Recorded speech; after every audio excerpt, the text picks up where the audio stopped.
This is the 15 horse evinrude I'm talking about. I'm gonna let the water fill up and I'm gonna crank it and show you what it's doing. That way you can see for yourself what it's doing. It'll run perfect until the fuel runs out of the carburetor and the float's just not opening up quick enough for the fuel to get in there. And I'm gonna take the carburetor apart and adjust the float. Alright guys, got it running. As you see, it runs good. So it runs, it's gonna die here in a minute when it runs the fuel out of the bowl carburetor. But you can see it's got pressure in the line, it's got fuel going in it. So I know the fuel pump's working.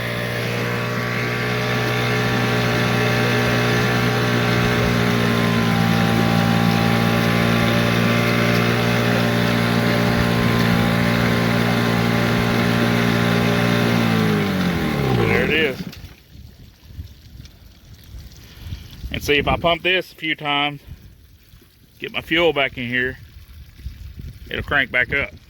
All right guys, first thing I'm gonna do is I'm gonna start taking these 3 flathead bolts off. Right here, just take the cover off.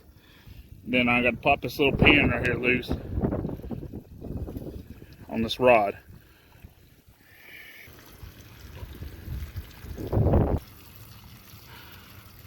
Okay, this is the pin I'm talking about right here. You just can push it all the way back and it'll slide out. Just like that. Get that pin out, then you can take this cover off. That'll give you access to your breather cover.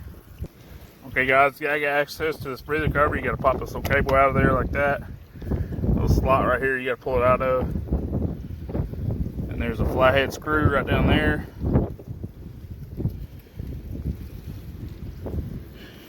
Take those out.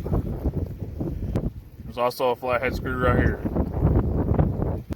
Okay, once you get them screws out, get them loose, you just take your breather cover off, and right there's your carburetor. Okay, next thing I do is I pull this float all the way forward, not float, choke. Take this little tab, push it that way just a little bit, just enough to get it above that roll pin, and then you pull your rope in off. Now your choke's out of the way. Just like that. Okay, next thing I'm gonna do, right back here is your fuel hose. You'll need to pop it off. Okay, I got my fuel hose popped off. Now you need to get back here, take these 2 bolts, or take these 2 nuts off. One on this side, one on this side. Okay, once you get those 2 nuts off, from back there, you just pull the carburetor out and you pull the carburetor off. I'm gonna take this to my truck and we're gonna clean the carburetor. In order to get access to the float, you take all these little Phillips head screws out. Take all your little Phillips head screws. Right there's your float. This carburetor is pretty clean, which I didn't think that was the issue to begin with. Okay, right here is the issue on this motor. Somebody has bent this tab right here on this float. It's got a metal tab right here. And it's not letting fuel in quick enough for the fuel pump to pump it in. So I'm gonna bend this tab up just a little bit and try to get that float just a little bit more level with the carburetor. You want this float pretty level right here across this section right here on the carburetor. When you look at the float, you want it pretty level. Okay guys, I wound up bending that tab down just a little bit. That seems to be where it's at.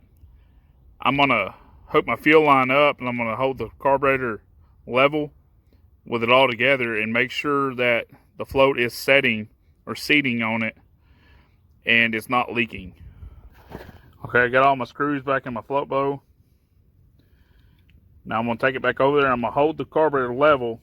I'm gonna put my fuel line back on right here, and I'm gonna pump right here. I'm gonna pump my bulb up on my line, and I'm gonna make sure that it's not leaking. If it will leak, most time it'll come out right here, and that means you've bent that tab too far. Okay, I just set my carburetor on the screws. or bolts. I didn't tighten anything down. And I hooked my fuel line up right here. Like I said, I'm gonna take my bulb and I'm gonna pump it.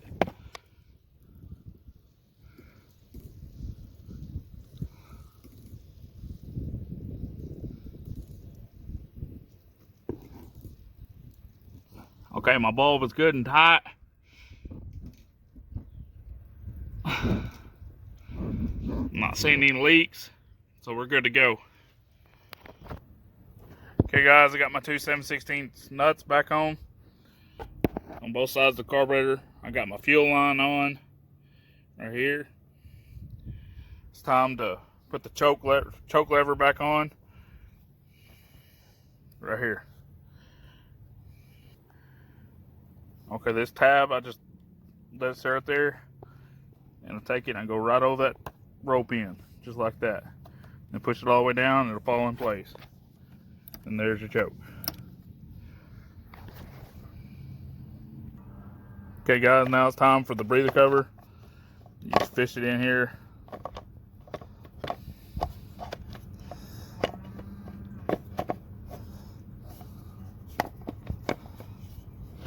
Kind of a pain. Fish it in there, get your two holes to line up right there and right there. Put your screws back in it. Okay, now I got my two flathead screws back in. Time to put this cable back on. This cable, you got to fish it back around, just like so. Then it goes in this tab right here. It needs to go right in there. Got my cable back in that tab. Now it's time that it goes right here. You got to push it back in and it just pops in. Just like that. Now it's time to put your pull rope assembly back on with the 3 flathead screws. Do one there, one right there, and one right there. Don't forget about this little bar that goes up in here. It goes right there. You got to put this bar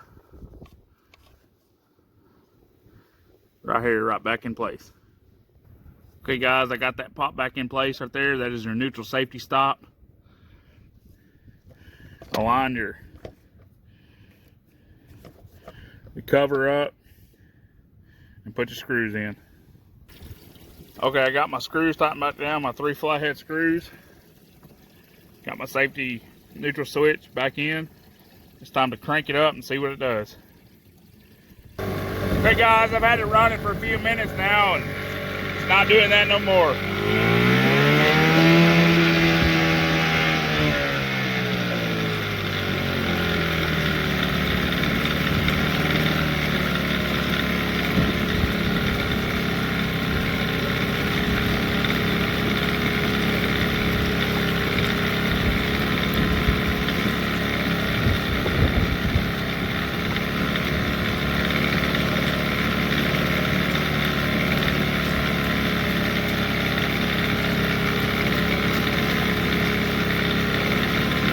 Running really good. As you can tell, it ain't dying no more. That's all it was, is that float was out of adjustment. And this works pretty well on pretty much all your outboards. If you have one that you check the fuel pump and you know the fuel pump's working, or you replace the fuel pump and it's still doing it, that's most likely either it's got a clog in the float on the float bowl, or it's out of adjustment. In this case, it's just out of adjustment. I'm going to end this video here and thank you guys.